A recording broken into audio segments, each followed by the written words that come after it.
감사하며 간구할 때마다 너희 무리를 위하여 기쁨으로 항상 간구함은 너희가 첫날부터 이제까지 복음을 위한 일에 참여하고 있기 때문이라. 너희 안에서 착한 일을 시작하신 이가 그리스도 예수의 날까지 이루실 줄을 우리는 확신하노라. 내가 너희 무리를 위하여 이와 같이 생각하는 것이 마땅하니 이는 너희가 내 마음에 있음이며 나의 맹인과 복음을 변명함과 확정함에 너희가 다 나와 함께 은혜에 참여한 자가 됨이라. 내가 예수 그리스도의 심장으로 너희 무리를 얼마나 사모하는지 하나님이 내 증인이시라. 내가 기도하노라. 너희 사랑을 지식과 모든 총명으로 점점 더 풍성하게 하사 너희로 지극히 선한 것을 분별하며 또 진실하여 허물 없이 그리스도의 날까지 이루고 예수 그리스도로 말미암아 의의 열매가 가득하여 하나님의 영광과 찬송이 되기를 원하노라. 형제들아, 내가 다만이 도리어 복음 전파의 진정이 될 줄을 너희가 알기를 원하노라. 이러므로 나의 매임이 그리스도 안에서 모든 시위대 안과 그 밖의 모든 사람에게 나타났으니 형제 중 다수가 나의 매임으로 말미암아 주 안에서 신뢰함으로 겁 없이 하나님의 말씀을 더욱 담대히 전하게 되었느니라. 어떤 이들은 투기와 분쟁으로 어떤 이들은 착한 뜻으로 그리스도를 전파하나니 이들은 내가 복음을 변증하기 위하여 세우심을 받은 줄 알고 사랑으로 하나 그들은 나의 매임에 괴로움을 더하게 할 줄로 생각하여 순수하지 못하게 다툼으로 그리스도를 전파하느니라. 그러면 무엇이냐? 거칠대로 하나 참으로 무슨 방도로 하든지 전파되는 것은 그리스도니 이로써 나는 기뻐하고 너만 기뻐하리라. 이것이 너희의 간구와 예수 그리스도의 성령의 도우심으로 나를 구원에 이르게 할 줄 아는 거로 나의 간절한 기대와 소망에 따라 아무 일이든지 부끄러워하지 아니하고 지금도 전과 같이 온전히 담대하여 살든지 죽든지 내 몸에서 그리스도가 존귀하게 되게 하려 하나니 이는 내게 사는 것이 그리스도니 죽는 것도 유익함이라. 그러나 안에 육신으로 사는 이것이 내게 열릴진데 무엇을 택해야 할지 나는 알지 못하노라. 내가 그 둘 사이에 끼었으니 차라리 세상을 떠나서 그리스도와 함께 있는 것이 훨씬 더 좋은 일이라. 그렇게 하고 싶으나 내가 육신으로 있는 것이 너희를 위하여 더 유익하리라. 내가 살 것과 너희 믿음의 진보와 기쁨을 위하여 너희 무리와 함께 거할 이것을 확실히 아노니 내가 다시 너희와 같이 있으므로 그리스도 예수 안에서 너희 사랑으로 풍성하게 하려 함이라. 아멘.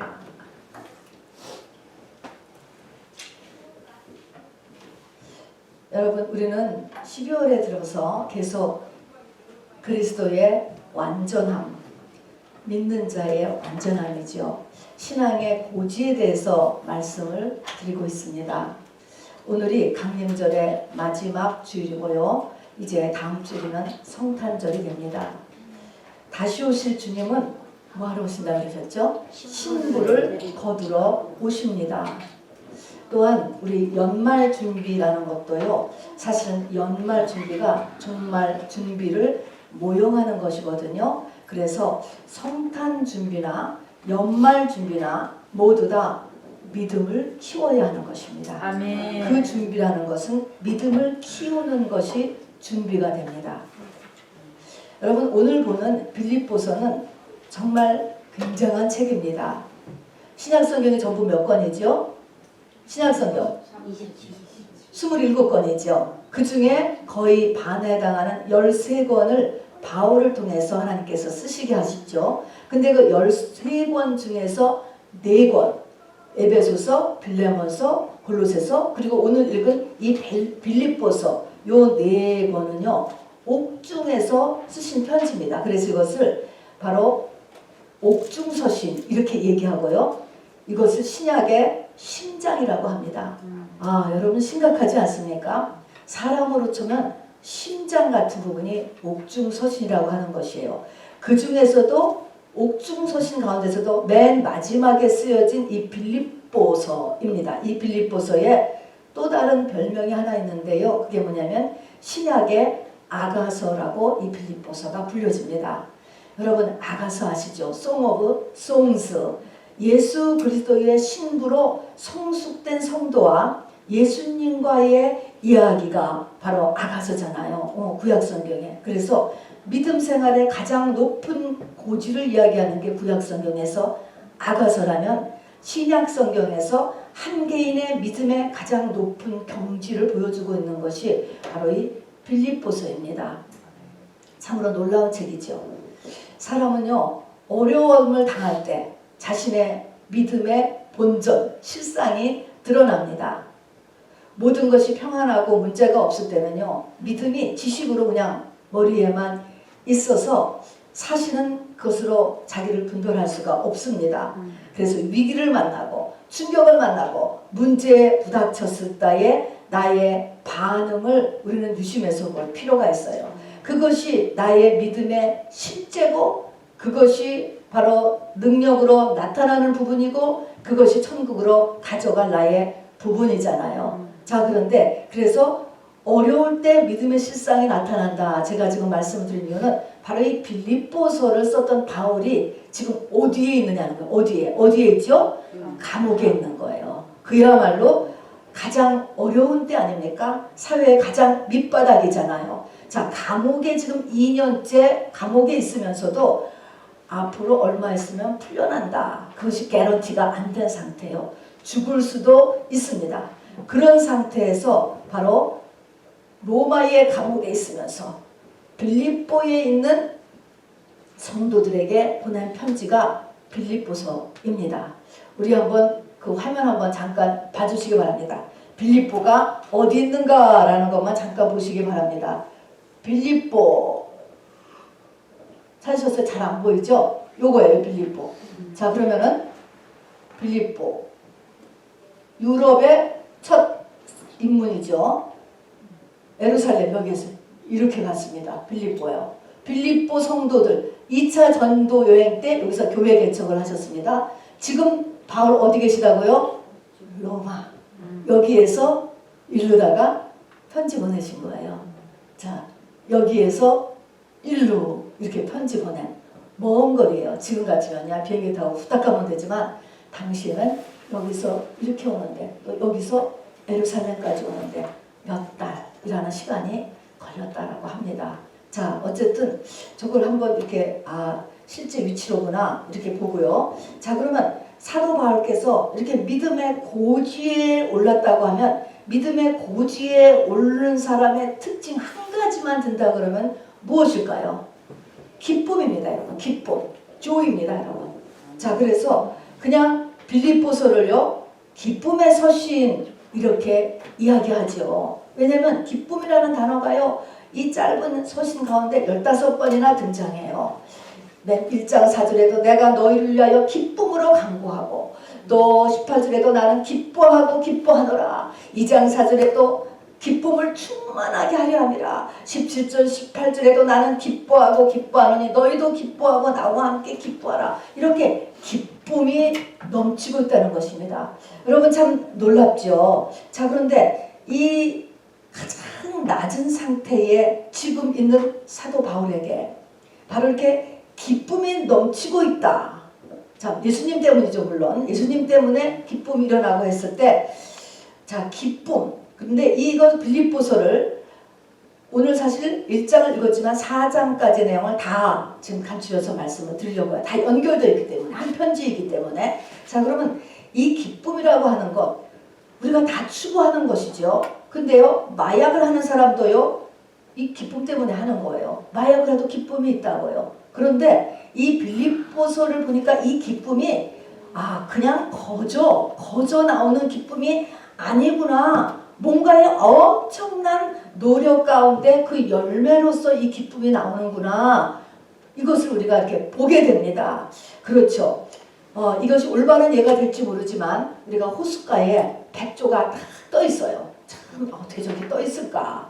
참 아름답다. 이렇게 볼 수 있지만 우리가 엄밀하게 보면 그 백조는 그 발이 그 물속에서 막 죽을 힘을 다해서 물장구를 치고 있기 때문에 그 호수에 떠 있는 거예요. 그런 것처럼 우리가 겉으로 나타난 것은 참으로 기쁨의 책인데 이것의 속을 이렇게 보면은 굉장한 뭔가의 노력이 이 밑에 깔고 있구나 라고 하는 것을 이렇게 보게 됩니다. 그래서 우리도 같이 어떤 부분을 우리가 해야 되는가. 그래서 우리도 저렇게 기쁨의 사람, 환경에 상관없는 기쁨의 사람, 그리고 믿음의 고지에 올라갈 수 있는 아가서는 이 솔로몬과 술람미 여인의 이야기였는데 이거는 이제 예수 이후에 우리의 실제적인 모습이요, 체험이요, 우리의 열매로 우리가 이렇게 받아들여질 수 있는 책이 빌립보서입니다. 자, 그런데요, 오늘 빌립보서에서도 이렇게 나오지만요, 내가 사는 것이 그리스도 때문에 산다. 내게 사는 것이 그리스도다. 이렇게도 여기도 말씀이 나오지만 사도 바울의 회심 후에 그리고 거기에 1차, 2차, 3차, 4차, 5차까지의 선교 여행을 통하면서 후반기에 갈라디아서를 통해서 바울이 고백한 그의 삶을 한마디로 표현한 것이 갈라디아 2장 20절이거든요. 뭐라고 얘기하셨냐면은 바로 내가 그리스도와 함께 십자가에 못 박혔나니 이제는 내가 사는 것이 아니요 내 안에 계신 그리스도께서 사는 것이라. 여러분, 저도 예수 믿으면서 이게 중대한 암송 기절 중에 하나였기 때문에 외웠어요. 자, 여러분도 암송하시는 분 많을 거예요. 한번 따라서 해봅시다. 갈라디아서 2장 20절 이것입니다. 내가 그리스도와 함께 십자가에 못 박혔나니 이제는 내가 사는 것이 아니요 내 안에 계신 그리스도께서 사는 것이라. 이 한 절이 그리스도 예수 사도 바울의 삶을 한 줄로 나타내는 것이거든요. 여기도 똑같이 빌립보서 1장 21절에도 이게 나와요. 이는 내게 사는 것이 그랬습니다. 내게 사는 것이 그리스도니 이런 말이 있거든요. 똑같은 말입니다. 과연 여러분, 내가 사는 것이 아니요 내 안에 계신 그리스도께서 산다라고 하는 의미가 무엇일까요, 여러분? 이 말씀을 다 아시고 또 암송하는데 이 말을 어떻게 받아들이는가라고 하는 것을 한번 생각해 보시기 바랍니다. 내가 사는 것이 아니고 내 안에 계신 그리스도께서 나를 통해서 살고 계시다. 이게 무슨 말이에요 도대체 우리의 삶 가운데서. 이 갈라디아서 2장 20절에 이 말씀을 쫙 펴놓은 게 빌립보서 전체입니다, 여러분. 자, 그래서 갈라디아서에 있는 내가 사는 것이 아니고 내 안에 계신 그리스도께서 산다. 이 말을 조금 더 쉽게 한번 제가 쉽게 그냥 한번 예를 든다면요. 이렇게 하면 조금 더 이게 어떤 상태를 이야기하는가라는 것을 알 수가 있을 것 같아요. 여러분, 대부분의 사람 속에는 예수를 믿는 사람에도 마찬가지로 사람 속에서 귀신이 살아요. 그리고 그 귀신은 사람의 생각과 감정과 가치관과 행동에 영향을 미치죠. 자, 그런데 부분적으로 영향을 미치는 거예요. 그런데 어떤 사람이 귀신에 100% 사로잡혔다. 100% 사로잡혀서 생각하고 100% 사로잡혀서 감정이 움직이고 100% 사로잡혀서 귀신이 하라는 대로 한다라고 하면 그 사람을 어떻게 이야기해야 되는지 아세요? 내가 사는 것이 귀신이니 이렇게 되는 거예요. 이제는 내가 사는 것이 아니요 내 안에 귀신이 사는 것이다. 이렇게 표현을 한다면 이게 지금은 내가 사는 것이 그리스도니라고 하는 말이 좀 이해가 되지 않을까요? 그런 면에서 본다면 바울은 거의 100% 성령의 생각을 하고 거의 100% 성령의 감정을 가지고 있고 성령 주시는 감정을 거의 100% 성령의 행동을 한다는 것입니다, 여러분. 이것이 조의로 나타나는 거예요. 조의로. 그래서 내가 사는 것이 그리스도다라고 하는 것은 이렇게 성령으로 생각하고 성령으로 감정이 움직이고 성령으로 액션이 나간다는 것이죠.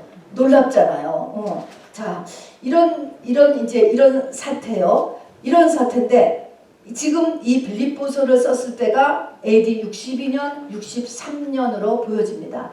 62년, 63년 이때는 사도 바울이 다메섹 도상에서 전격으로 회심을 한 지가요 지금 30년이 됐어요. 30년.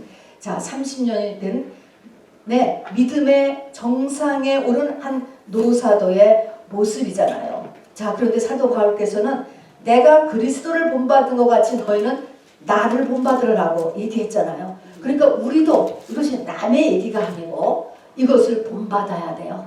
그리고 우리도 할 수가 있는 것입니다, 여러분. 자, 그래서 우리도 열심히 이 믿음의 고지를 향하여서 나아가기를 원합니다.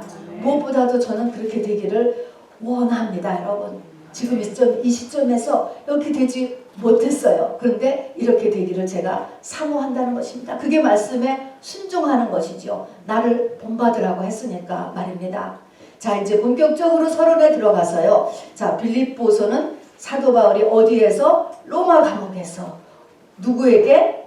멀리 떨어져 있는 빌립보 교회에 교인들에게 쓴 편지예요. 자, 그러면 빌립보 교회를 잠깐 얘기하면요. 지금부터 이 당시 편지를 썼던 때부터 10년 전에 그러니까 사도 바울의 2차 선교 여행 때 개척한 교회예요. 그래서 사도 바울 우리가 사도행전을 보면 사도 바울께서 유럽 복음화의 첫 도시로 간 것이 빌립보였어요. 자, 빌립보 도시였고 거기서 자주장사라고 하는 루디아를 만나서 루디아의 집에서 교회를 개척하였죠. 그리고 이 빌립보에서 일어난 일을 보니까 바나바와 같이 점치는 여종 귀신을 쫓아주다가 빌립보의 현지 감옥에 갇히는 일도 있었잖아요. 근데 감옥에 갇혀져도 찬양하고 또 기도하고 하는 바람에 바로 옥문이 열리고 거기서 이 간수의 가정을 구원시켜서 초대교회 멤버를 했던 일을 우리가 기억하고 있습니다. 참 추억의 지역입니다, 여러분. 그리고 지금 10여 년이 지났어요. 빌립보 교회가 개척된 지. 그리고 지금 이 편지를 쓰고 있는데 구체적으로 이 편지를 쓴 이유를 보면 첫 번째는 이제 왜 이 편지를 썼느냐? 지금 사도 바울이 감옥에 계시잖아요. 감옥에. 그런데 이 감옥에 그냥 있었는데 당시 로마의 감옥이에요. 이 로마라고 하는 나라는 굉장한 나라였어요. 굉장한 나라. 말할 수 없이 프라우드한 나라였단 말입니다. 모든 사람한테. 지금의 미국 이상가지요. 제국이었어요. 그리고 아이디어란 나라였어요. 로마의 평화 이렇게 얘기했잖아요. 이상국가였습니다. 그래서 모든 사람들이 로마의 시민권을 받으려고 혈안을 했었지요. 또 로마의 법, 지금도 로마의 법 이야기하듯이 법이 우수하다. 이런데 이런 로마에 잡혀서 로마의 감옥에 있다. 이런 사실을 들으니까 빌립보 성도들이 혹시라도 헷갈리지 않을까? 흔들리지 않을까? 쉐이크나지 않을까? 하나 자기들이 이 바울에 의해서 지금 우리가 시작된 교회인데 그 말씀의 신뢰도를 어떻게 믿을 수 있을까라고 하는 것 때문에 바로 이 빌립보서를 쓴 첫 번째 이유가 됩니다. 그래서 자기가 감옥에 갇혀 있지만 조금도 움츠러들었지 않았다는 것과 또 복음이 막힌 것이 아니고 복음이 계속 진보하고 있다. 이런 말을 써서 이렇게 이 변명 아닌 변명을 하고 계시는 것입니다. 두 번째는요. 빌립보 교인들이 그래도 헌금을 모아가지고 옥살이를 위하여서 에바브로디도에게 이 헌금을 보냈습니다. 그것을 받았어요. 그래서 그것에 대한 감사하는 것이 이제 뒤에 사전에 가면 나와요. 그래서 잘 받았다라는 것으로 이 편지를 보냅니다. 또 그런데 문제는 말입니다. 하나도 그냥 저절로 되는 게 없어요. 보면요. 이 에바브로디도라고 하는 분이 바울에게 헌금을 전해주러 이렇게 몇 달을 걸어서 오셨는데 바로 여기서 아주 중한 병에 걸렸단 말입니다. 자, 병에 걸렸어요. 자, 예를 들어서 여러분 보세요. 제가 만일에 굉장히 아파가지고 어느 분이 저를 도와주려고 왔는데 교회에서 저를 도와주라고 보냈는데 그 사람이 가다가 큰 교통사고를 만났다. 그러면 여러분 어떻게 생각할 것 같아요? 괜히 하기가 쉽지 않으세요?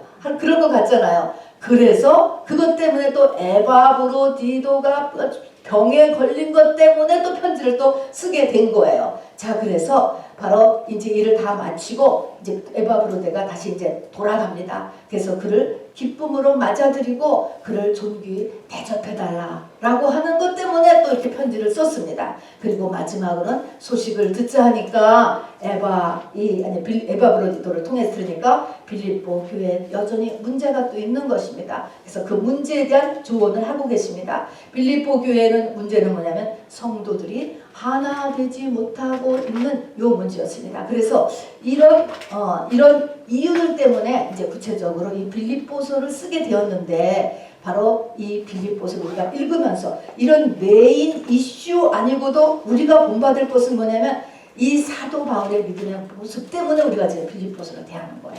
아까 같이 에바브로디의 문제라든가 또 본인의 크리덴셜에 대한 문제라든가 그런 문제가 아니고 바로 이 사도 바울의 이 모습 때문에 이제 우리가 이 빌립보서를 대하는 것입니다.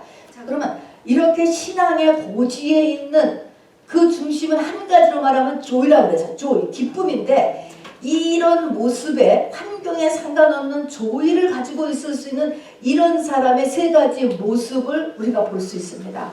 자, 그래서 오늘은 신앙의 고지에 있는 사람의 세 가지 모습을 보고요. 물론 여기에 나를 이렇게 비춰보는 거죠. 또 그런 신앙의 고지의 그 세 가지 모습을 나타내고 있는 그렇게 되기 위해서 사도 바울이 어떻게 살았느냐, 어떻게 신앙생활했느냐, 이거 세 가지를 우리 같이 나눠봅니다. 그래서 총 6가지인데요. 여러분 이 중에서 뒤에 우리가 할 일 3가지만이라도 오늘 마음에 꼭 간직되었으면 좋겠습니다. 마음에 간직된다는 것은 이 말씀이 우리의 영으로 이렇게 들어갈 수 있었으면 좋겠습니다. 자, 여러분 우리 1장 20절하고 21절이에요. 주보에 보면은 박스에 넣어놨거든요. 그걸 한번 천천히 같이 읽어주기를 원합니다. 자, 이것이 사도 바울의 모습입니다. 1장 20절, 21절 주보 1면 상단에 있는 박스에 있는 것을 천천히 같이 읽어봅시다. 시작. 나의 간절한 기대와 소망을 따라 아무 일에든지 부끄러워하지 아니하고. 자, 첫 번째가 부끄러워하지 아니하고, 두 번째 지금도 전과 같이 온전히 담대하여 살든지 죽든지 내 몸에서 그리스도가 존귀하게 되려 하나니. 두 번째는 뭐예요? 살든지 죽든지 그리스도가 존귀하게 되려 하나니. 세 번째는 이는 내게 사는 것이 그리스도니 죽는 것도 유익하다. 이렇게 말씀하셨어요. 또 그 다음에 이제 22절, 23절부터는 이 죽음에 대한 것들을 쭉 써놓고 계십니다. 그래서 이 믿음의 고지에 있는 분의 이 한 패러그래프를 보면서 이 세 가지가 이게 우리하고 엄청나는 믿음의 고지를 그냥 보여주는 이 핵심 구절이 됩니다. 맨 처음에 보니까 아무 일에서든지 부끄러워하지 아니하였다 이렇게 얘기한 거예요. 부끄럽다, 수치스럽다, 쉐임이에요. 열등감에서 해방된 모습이에요. 당신은 뭐 이스라엘, 바울 전부 다 화려하고 강대한 로마의 지배국 중에 작은 한 나라에 불과했어요. 자, 그러니까 이 강대한 로마에 비해서 점령국의 한 청년은 그가 유대인이라는 것부터가 사실은 창피한 거예요. 창피한 거. 그런데 이것이 부끄럽지 아니한다 이렇게 얘기했습니다. 죄인의 특성은 뭐냐면 부끄러운 거잖아요. 자, 그래서 아담 하와도 죄를 짓고 나서 금방 하는 게 뭐냐면 부끄러운 것, 부끄러운 게 생각이 나서 바로 무화과 잎으로 가리고 눈을 했다는 것이 나옵니다. 그래서 우리는 이 열등감을 벗어나지 못해요, 여러분. 자, 그런데 이곳에서 아무래든지 자기는 부끄러워하지 않는다. 이게 자족이 되는 것입니다. 모든 쉐임에서 벗어난 거예요. 이런 펄슨이 되었다라는 것입니다. 열등감에서 자유한 사람이 되었어요. 두 번째는요, 내가 살든지 죽든지 내 몸에서 그리스도가 존귀케 되기 위해서 자기는 산다. 이 존귀케 된다 하는 말을요, 그전 성경이나 다른 성경에 보면은 확장된다 이런 것입니다. 내 안에서 그리스도가 확장되기 위해서 산다는 거예요. 삶의 목적입니다, 여러분. 삶의 목적이 그리스도가 확장된다. 여기 빌립보에서 보면 열매라고 하는 단어도 많이 나와요. 열매. 자, 우리가 어떻게 생각하면 감옥에 2년째 앉아있는데 무슨 열매가 있어? 감옥에 있는 사람이 열매가 없지. 이렇게 우리가 생각하기가 쉽잖아요. 감옥에 있었다 그러면 일이 중단됐어라고 생각하잖아요. 근데 사도 바울은요, 그게 열매가 아니고 열매가 뭐냐? 열매는 예수가 열매인 거예요. 내가 예수로 변해가고 있으면 내가 믿음의 사람으로 되어가는 것이 열매. 이것이 열매인 것입니다. 그리고 내가 열매가 되면서 동시에 바로 내 주변의 사람들을 주 앞으로 끌어오게 하는 것. 이것이 이제 그 다음에 열매가 되는 것이죠. 그래서 내 안에 그리스도가 확장되는 것. 이것이 삶의 목적이에요. 여러분, 학위가 목적이 아니고요. 또 내가 돈 버는 게 목적이 아니고요. 자식을 키워놓는 게 첫 번째 목적이 아니고요. 우리의 목적이 될 수 있어요. 그러나 첫 번째 목적이 아니고 바울의 목적은 그리스도가 내 안에서 확장되는 것, 또 바깥으로 어떤 형태로든지 확장되는 것, 이것이 그의 삶의 열매다라고 하는 것이에요. 굉장히 놀랍죠. 굉장히 놀라운 것이에요, 여러분. 그렇기 때문에 2년을 감옥에 있었지만 그는 아주 지금 열매를 맺게 있고, 그가 기쁜 이유는 뭐냐면은 자기 속에 그리스도가 확장되기 때문에 기쁘다고 이야기를 한 것이고, 또 듣지 않으니까 지금 사도 바울이 떠났으니까 그 제자들을 가지고 사람들이 또 그것을 또 따먹기를 하고 막 그때는 소문이 막 들려오는 거야. 그래도 오케이라는 것이죠. 어떻게든지 그리스도만 확장되면 나는 그것 때문에 기뻐한다. 이런 것처럼 그냥 그리스도만 확장되면은 바로 이것이 자기의 기쁨이요 열매다, 목적이다. 이렇게 목표를 잡았다는 것입니다. 세 번째는 뭐냐면요, 죽음에 대해서 잘해진 거예요. 여러분이 죽음에 대한 태도, 여기에 보면은 내게 사는 것이 그리스도니 죽는 것도 유익함이라. 그러면서 내가 둘 사이에 끼어서 나는 사실 그리스도와 함께 있는 것이 더 좋은 일이지만 내가 육신으로 있는 것이 너희에게는 그것이 더 유익한데, 하나님께서 어느 것으로 하는지 나는 하나님의 뜻에 그냥 따르겠다. 죽어도 그만이고 살아도 그만. 뭐 이런 좋은 것이죠. 자, 그래서 죽음에 대해서 후리해지는 거예요. 여러분, 구약 성경을 보면은 잔치집에 가는 것보다 초상집에 가는 것이 낫다라고 하는 전도서 말씀도 있지만 죽음을 많이 생각하게 해요. 그런데 짐승, 여러분, 인본주의의 특징은 뭐냐면 죽음을 가리우는 데 있어요. 여러분, 죽음이라고 하는 것은요, 사람에게서 거울과 같다라고 얘기해요. 거울이 뭐예요? 죽음 앞에 딱 직면을 해봤을 때 내 모습이에요. 이게 내 모습이라는 거예요. 죽음 앞에 직면했을 때는 이것을 감춰버리는 거예요. 점점. 여러분, 짐승은요, 물론 죽이려고 그러면 발악을 하지만 죽음을 생각하지 못해요. 왜 그럴까요? 영이 없기 때문에. 그냥 죽는 거예요. 자, 그래서 닭이 2년밖에 수명이 안 남았다라고 해서 내가 어떻게 살 것이냐 고민한 적이 전혀 없어요. 다른 모든 페트들도 죽음을 생각을 못합니다, 여러분. 자, 그래서 우리가 죽음을 생각하지 않게 하는 이 문화가 여러분 그렇게 좋은 문화는 아니에요.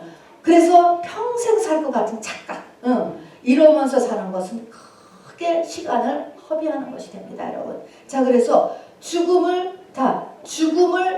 거울과 같다. 죽음을 직면할 수 있어야 돼요. 생각할 수 있어야 된단 말입니다. 자, 죽음 앞에 직면했을 때 우리에게는 충격, 분노, 두려움, 허무함, 그것밖에 별로 감정이 갑자기 없다. 그건 뭐예요? 완전히 속아산 거예요. 내세를 위해서 하나도 준비한 게 없는 편이 되는 것입니다, 여러분. 자, 그래서 이런 죽음에 대해서 생각을 할 수 있어야 돼요. 자, 그래서 우리도 사도 바울 같이 이것을 생각할 수 있어야 되고, 사도 바울은 죽음, 사는 것과 죽은 것이 같은 노선에 놓여 있어요. 살아도 좋고 죽어도 좋다. 주님이 하라는 대로 한다. 이렇게 되어 있잖아요. 자, 이렇게 되기 위해서 우리가 할 것은요, 첫 번째가 사후의 삶에 대한 확신이 있어야 돼요. 우리가 죽으면 어떻게 되는지 죽어봐야 알지 어떻게 알겠어. 이런 사람은 아직 아무것도 안 된 것입니다, 여러분. 내세가 확실하게 있다. 우리가 죽는다는 것은 영과 우리의 겉사람이 분리되는 것뿐이고요. 흙은 흙으로 돌아가고 영은 영원히 존재한다라고 하는 확신이 있어야 돼요. 확신. 이 확신이 있어야 되고, 그 다음에 우리가 예수를 믿는 사람은 낙원에 가게 되는데, 구약에서 이것을 아브라함의 품이라고 했습니다. 그 낙원에 가게 되고 그 다음에 천국으로 가게 되는데 천국은요 엄청난 계급사회. 설국에 보면은 상급이 있고 또 여러 가지 심판이 계속적으로 나와요. 백보자 심판은 불신자를 위한 것이지만 믿는 사람에게는 그리스도의 심판대가 똑같이 있습니다. 그래서 바로 이 천국은 계급사회다라고 하는 것도 잊지 마셔야 되고요. 그 다음에는 영생, 내세라고 하는 것에 대한 시간 감각이 있어야 돼요. 우리가 정말 집에서 컵 하나, 종이로 된 컵, 종이 디쉬 하나 쓸 때도 이 시간이 얼마나 중요합니까? 일회용이라는 것과 야 이것은 내가 죽을 때까지 쓸 거야. 후손에게도 넘겨줄 수 있는 거야. 밸류가 굉장히 다르잖아요. 시간 감각이 있어야 된다고요. 우리가 이 땅을 사는 100년과 100억 년 이거에 대한 내세에 대한 시간 감각이 이게 믿음이에요, 여러분. 없어 그냥. 이것에 대한 거. 요 세 가지가 확실하게 일어나야 바로 이 죽음에 대해서 우리가 이렇게 시작을 할 수가 있습니다. 바울은 자기가 죽으면 낙원에 간다. 자, 그리고 낙원이 더 좋은 이유는 바로 그것은 주님의 임재를 더 느낄 수 있는 곳이기 때문에 그렇다는 것을 확실히 하시는 것입니다. 바로 우편 강도에게 내가 오늘 나와 함께 낙원에 있으리라 말씀했잖아요. 낙원은 주님과 함께 있는 곳이에요, 여러분. 자, 그렇기 때문에 이 세상보다 주님을 더 확실히 느낄 수 있는 것이고 이 세상보다 그렇기 때문에 더 좋은 곳이기 때문에 사도 바울께서는 내가 세상을 떠나서 그리스도와 함께 있는 것이 훨씬 더 좋다. 훨씬 더 좋은 일이야. 빨리 정말 죽었으면 좋겠어. 이런 말이잖아요. 그런데도 여기 있는 거 보니까 육신으로 사는 것이 무엇을 택해야 될지 나는 알지 못하노라 하면서 그냥 하나님이 살려면은 산다. 그러면서 여기 보니까 죽는 것도 유익하다라고 하는 말이 있잖아요. 이 부분의 말을 우리가 해석하고 넘어가야 됩니다. 내게 사는 것이 그리스도니 죽는 것도 유익함이라. 왜 죽는 것이 유익할까? 물론 그 사람으로 봐서 죽는 것이 유익할 수도 있지요. 더 좋은 곳에 가니까. 그렇지만 사도 바울이 죽는 것도 유익하다라고 하는 말에서는 내가 죽는 것이 기준이 항상 하나님이세요. 하나님의 일의 진행을 위하여서 내가 죽는 것, 어떤 사람의 죽음이 더 좋을 수가 있을 때는 죽는 것도 유익하다 이런 말을 쓰게 되신 것이라는 것입니다. 자, 여기까지 우리 믿음이 커야 되는 것입니다.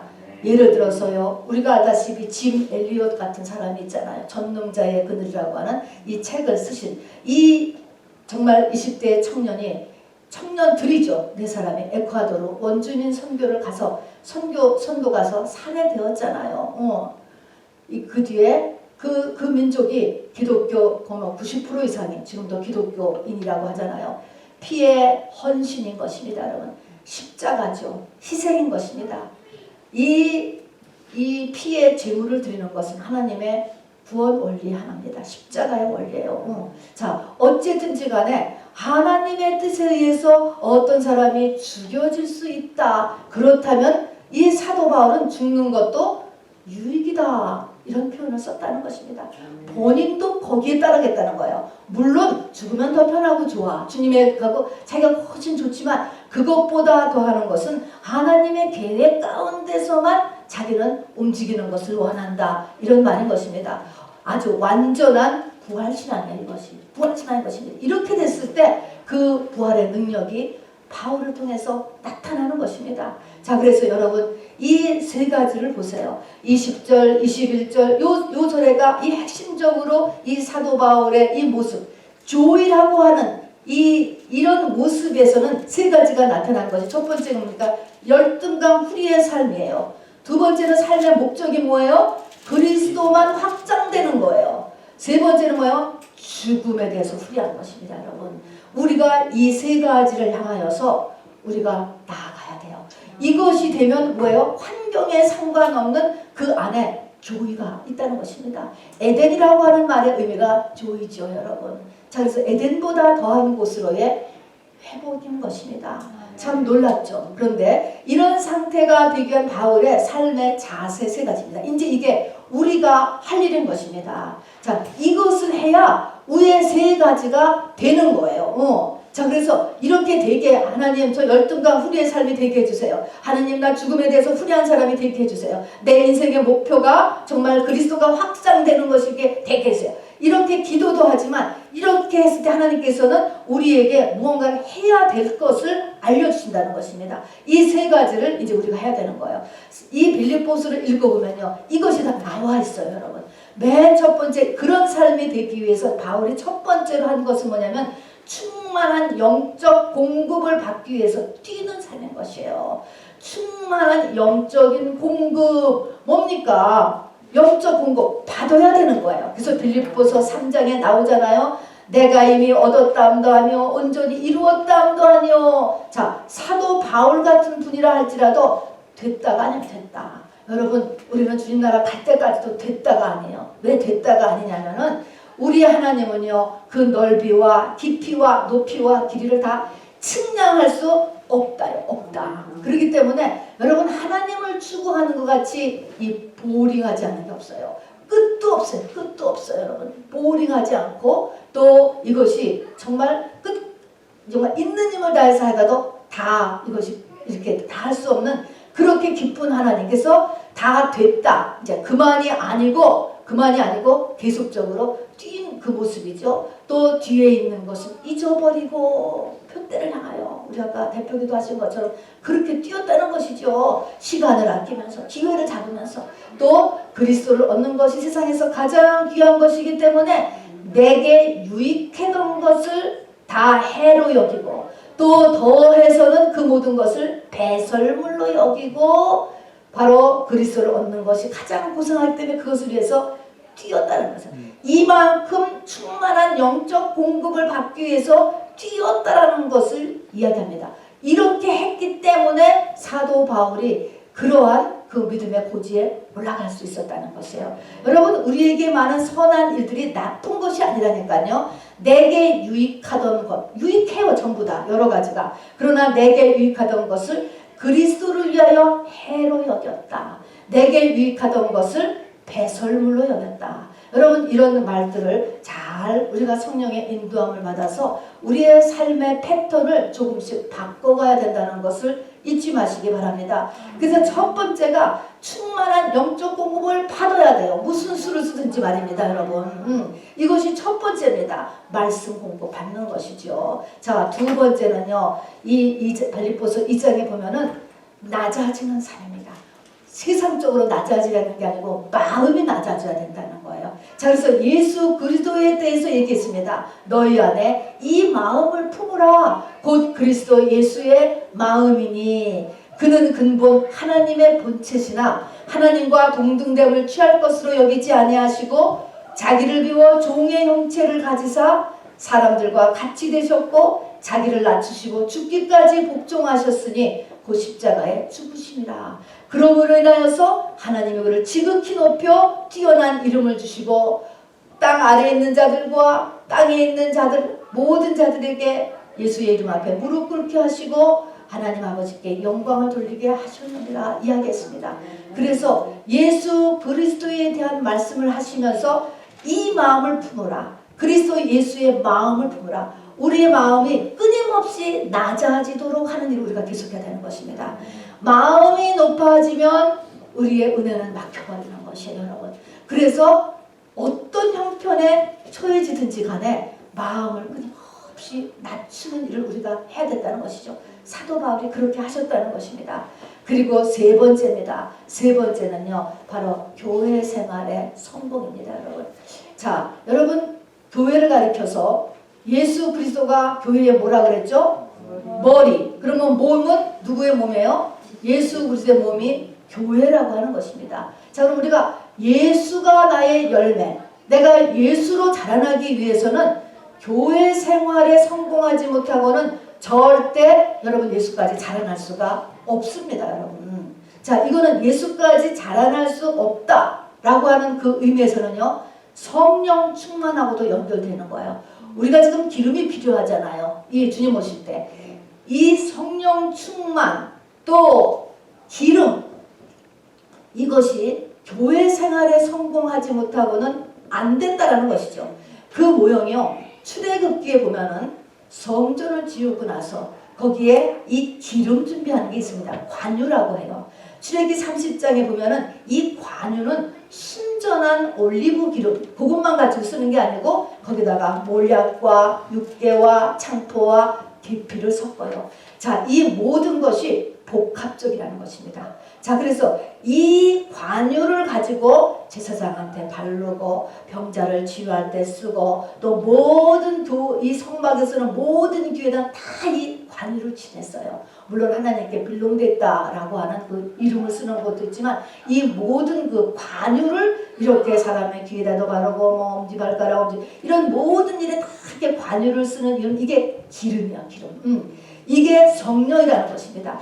이 성막 안의 모든 행사와 성막의 모든 기구와 이 모든 것들이 바로 성령 충만의 근원지가 된다라고 하는 것이죠. 자, 그래서 교회 생활을 성공해야지만, 이렇게 해야지만 우리가 예수가 되고 믿음의 고지에 오를 수가 있게 되고 기름이 준비된다는 것입니다. 자, 그럼 더 구체적으로 보세요. 빌립보서 1장 3절을 보시기 바랍니다. 자, 내가 너희를 생각할 때마다 나의 하나님께 하나님께 감사하며, 바울이 지금 이렇게 썼어요. 기가 막히지 않습니까? 빌립보 교인을 생각할 때마다 하나님께 감사하는 거예요. 여러분이 누구를 생각할 때마다 감사가 나와요. 이런 관계, 누구를 생각할 때마다 너무 감사한 거예요. 너무 감사해요. 여러분, 이게 빌립보 성도하고 지금 사도 바울하고 지금 관계잖아요. 누구를 생각하는데 감사해.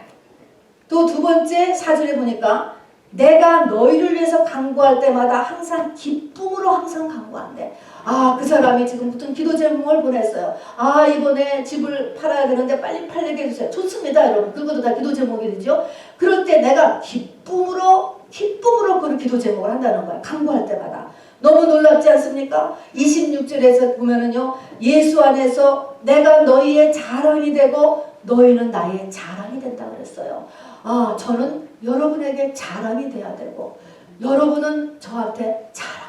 아, 우리 교회에 있는 어느 집사님, 내가 너무나 자랑스러운 거죠. 그래서 막 자랑을 하고 싶은 거죠. 4장 1절에 가서 보세요. 나의 사랑하고 나의 사모하고 나의 기쁘며 나의 면류관인 자들아, 이렇게 쓰고 있는 거예요. 아, 그 사람이 나의 면류관이고 그 사람은 나의 기쁨이고 나의 사랑이고 나의 자랑이고, 여러분 이렇게 되어야 된다는 것입니다.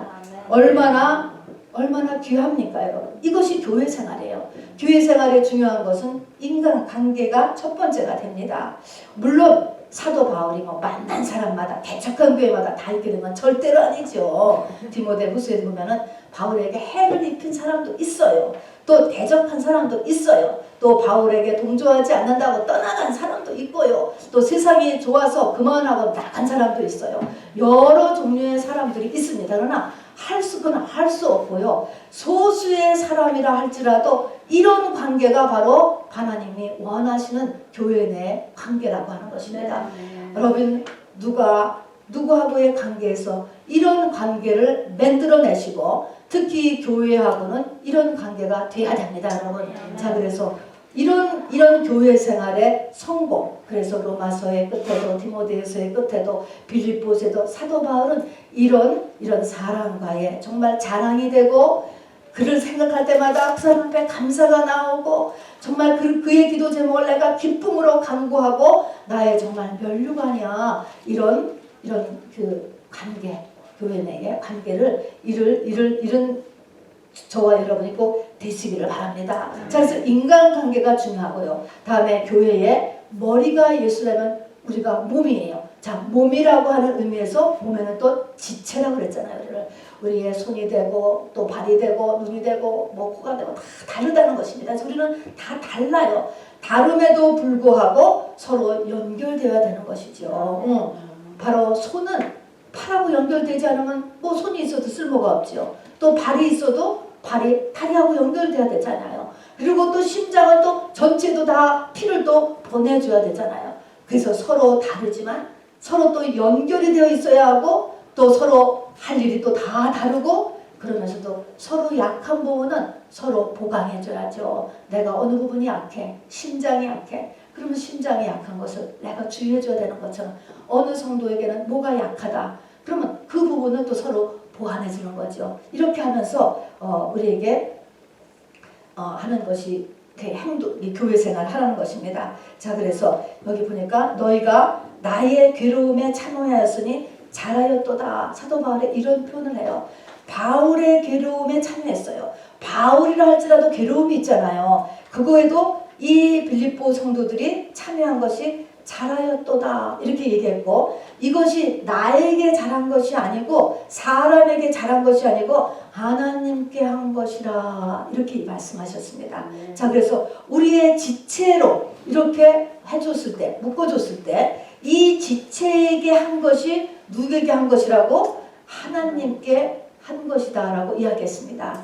우리가 주기도문 할 때도 우리라는 단어를 써요. 하늘에 계신 우리 아버지, 나의 아버지하고 우리. 이때의 우리의 특징은요, 이 우리를 내가 선정하는 우리가 아니라는 데 문제가 있어요. 이 우리는요, 하나님이 그냥 붙여주는 거예요. 내 형제 자매를 내가 선택 못하잖아요. 그런 것처럼 이 성도는 하나님이 붙인 우리예요. 그러니까 이 우리하고 잘 지내는 거가 얼마나 어려운 일이겠습니까, 여러분? 그러나 여기서 교회 생활에 승리를 해야 된다는 것이죠. 자, 말씀을 이제 마칩니다. 여러분, 구원의 완성에 이르는 길, 신약의 아가서, 내가 예수 그리스도의 신부가 되는 길, 그건 한마디로 환경에 상관없는 조의가 있는 사람인데요. 그 사람의 생활을 조금 더 들여다보니까 그 사람은 부끄럽지 않은 거예요. 사도 바울 가정도 없었어요. 재산도 없었어요. 나이가 60이 넘어서요. 지금 감옥에 있어요. 아무것도 없어요, 여러분. 하나도 안 부끄럽다는 거예요. 로마에 대해서도 안 부끄러워요, 여러분. 열등감에서 해방된 열등감 프리의 삶이에요. 그리고 그는 죽음에서 자유한 사람이에요. 죽음에 대해서 하나님의 뜻에 의해서만 움직여요. 죽음까지도 말입니다. 그렇게 받아들이는 사람이라는 것입니다. 그리고 그의 목표는 뭐예요? 그리스도가 확대되는 것뿐이에요, 여러분. 놀랍죠? 자, 이렇게 되었을 때 이렇게 또 되기 위해서 우리가 해야 될 세 가지 있다고 했죠. 첫 번째가 뭐예요? 충분한 영적 공급받는 게 첫 번째예요. 두 번째는요, 마음이 낮아져야 돼. 항상 마음이 낮아져. 세 번째는요, 교회 생활을 승리해야 돼요. 이렇게 했을 때 우리는 이웃에게 축복의 통로가 되는 것입니다. 이 땅에 축복의 통로가 되는 거예요. 사도 바울이 안 죽고 있는 이유도 뭐예요? 내가 살아있는 것이 너에게 유익하기 때문에 통로가 되고 있기 때문에 복의 통로죠. 100% 복의 통로가 되고 있는 것이죠. 자, 이렇게 우리가 부지런히 됨으로 인하여서 신부가 되어서 참된 성탄절을 맞이하고 참된 연말을 맞이하는 것을 위해서 달려가는 저와 여러분 되시길 주님의 이름으로 축원합니다. 여러분 이 시간에 말씀을 생각하시면서 같이 기도하기 원합니다. 성령이 나에게 하시는 말씀을 들을 수 있어야 돼요. 듣는 것은 먹는 것이에요, 여러분. 나의 일부가 되는 것입니다, 여러분. 그것이 영으로 들어간다라는 표현과 같습니다. 여러분, 이 6가지 중에 한 가지라도 내 목표로 붙잡을 수 있는 오늘 예배 시간이 되길 원합니다. 우리 주님의 이름 한번 부르고요. 말씀 생각하시면서 기도하시겠습니다. 주 예수여